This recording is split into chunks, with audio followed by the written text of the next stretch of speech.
Non c'è niente, già a posto. Io ho andato al giudice, a posto.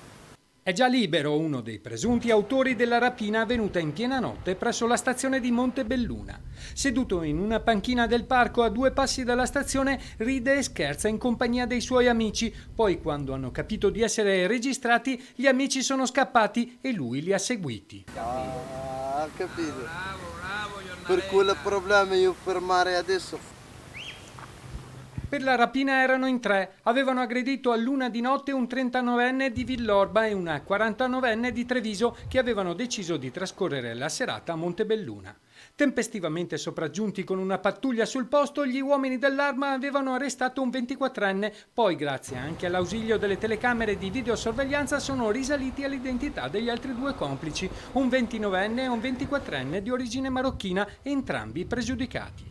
I carabinieri sono inoltre riusciti a recuperare tutta la refurtiva, un cellulare, una collanina in oro e un portafoglio con dei contanti, oltre a un paio di occhiali, tutti contenuti all'interno della borsetta restituita alla donna. L'uomo che era con lei ha riportato lesioni guaribili in 6 giorni, mentre la donna ha solo qualche escoriazione e tanto spavento. L'ennesimo furto che allarma residenti e pendolari dei treni e delle corriere. Se devo essere sincera, non mi è mai capitato niente del genere, però diciamo sì, evito certi orari, questo sì. Secondo lei la stazione è monitorata, sorvegliata? Dovrebbero fare qualcosa in più?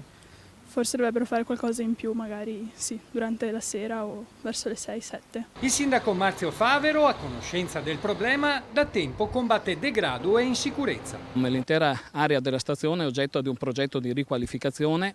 Ferrovia è già intervenuta per sistemare l'area del sottopasso, ritinteggiare l'edificio principale dove sono accolti gli ospiti. Sono state messe in funzione ben 22 telecamere che oggi ci consentono di sorvegliare in presa diretta quanto accade e di intervenire tempestivamente. E non è finito, entro 1 anno e mezzo ci saranno altri interventi di riqualificazione, l'arrivo del nuovo sottopasso, la nuova stazione delle corriere e la demolizione di una vecchia officina, tutti interventi che permetteranno di avere una stazione accessibile a tutte le ore e in totale sicurezza.